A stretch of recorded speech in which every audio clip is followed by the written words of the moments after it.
Welcome back, everybody, to Northwest Small Batch Brewing. I am Steven, and today's a brew talk. It's a brew talk about the unicorn of a brew day.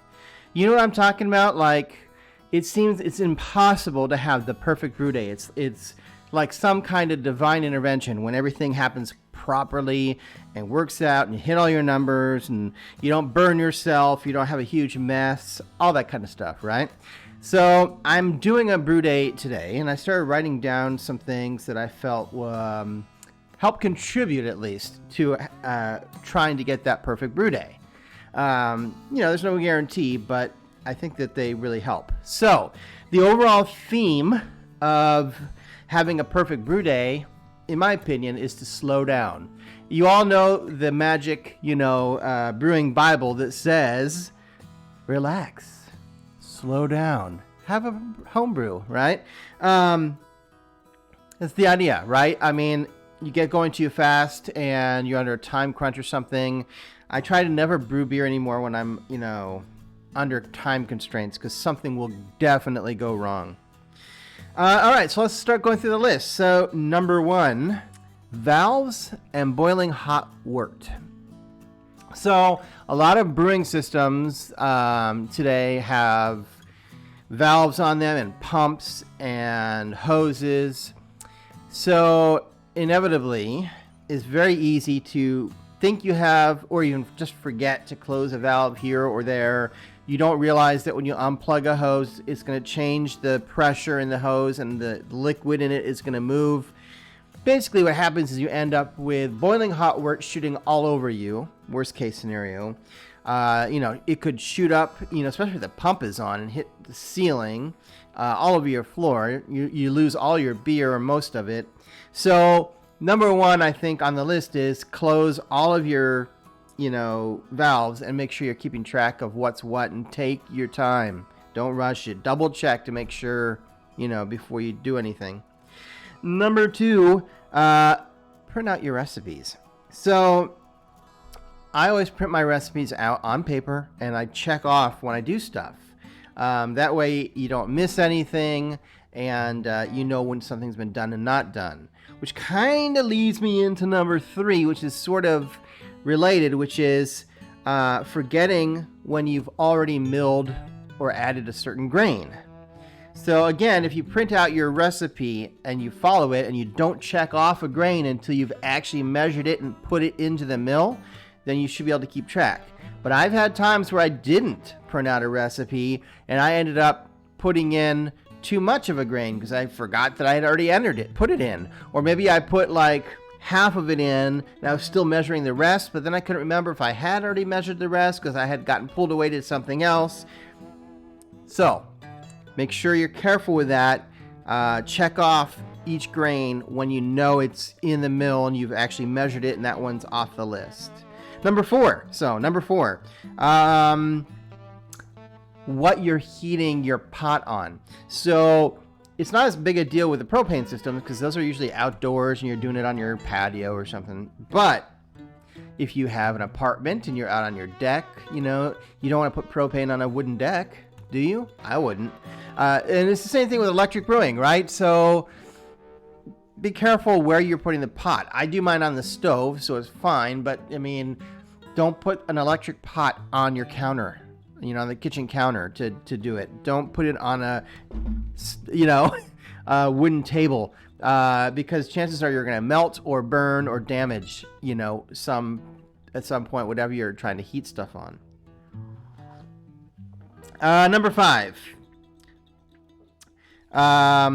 organizing and labeling where things go. So I have, if I have time, I'll throw in some images here. But basically, I have all of my stuff kind of labeled and put into little containers. And I have stuff up in very specific places so that I know where to find stuff so that on brew day, you're not going, oh my gosh, where did I put this? Where did I put that? And then you spend half your day freaking out because you can't find that item that you were looking for. Labeling stuff will go a long way and keeping organized. Number 6. So what happens when you have yeast? Like, let's say you get fresh yeast and it's a little old. It's been sitting in your refrigerator a little too long. And you don't want to ruin your batch of beer. So what do? Well, either make sure you're using fresh yeast, or if you are concerned or it's gotten old, make a starter with it. That way you can make sure that it has enough, in it to be able to properly inoculate your wort. And the other option, of course, is to keep some dry yeast around. I even keep backups to my dry yeast because I only use dry yeast. So I'll keep like SO5 around just in case, and I try to use it before it expires and then buy a new one, right, to replace the one that was about to expire. But I always have a backup for yeast. Number 7. We're at 7, right? I'm losing my track here. I'm tracking my loser here. Label your grains and your hops. So kind of like organizing and labeling all your equipment and everything. When you have leftover hops, because inevitably you'll buy like say a 1 ounce package, but you only need a portion of it. I always vacuum seal what I have left and then label it and put the weight. That way when I'm making my next recipe, I go and look and say, do I have this hop in the freezer? And if I do, how much? And do I need to order more? That helps save you a lot of time. And same thing with grain, man. Don't just leave grain sitting around in bags. You won't know what's what. Weigh it, put a label on it, and put your name of the grain. I always vacuum seal my grain as well. It just works out great. All right.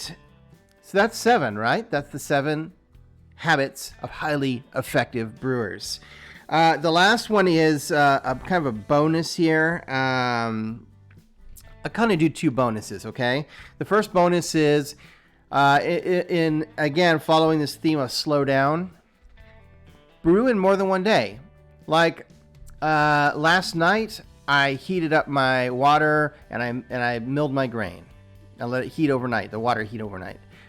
This morning, I threw the grain in and I did a mash in, right? I mashed in this morning. I did my boil, and now it's going to just sit and chill probably overnight, and then tomorrow I'll transfer it into, my fermenter. So I split it up into multiple days. Part of that is just ease, but also it sort of slows down your entire day so you don't end up trying to rush through everything and get it all done at once and have stuff. That's when bad stuff happens. And the second bonus, number 2 bonus, clean as you go. Like right now, I cleaned everything, right? So my mash basket, my hop basket, my, paddle, everything, right? Everything as you can, clean as you go. Because at the end, when you're done with the whole brew day, you really don't want anything left to clean but the pot, if it's at all possible. Because it just builds and builds and builds and builds, and then you've got so much to clean. Plus, it's much harder to clean once it gets dried and it's sat there for a few days. So if you can clean immediately, it sort of sucks. No one likes to clean, but man, in the end, it's really going to de-stress your brew day. So that's what I have for you. That's how I generally try to brew to try to get the best positive, unicorn of a brew day. So I don't know, something to think about. Let me know what you do if you have something that you do that helps your brew day like this. And in the meantime, don't forget to subscribe, hit the notifications so that you can get notified when I put out my next video.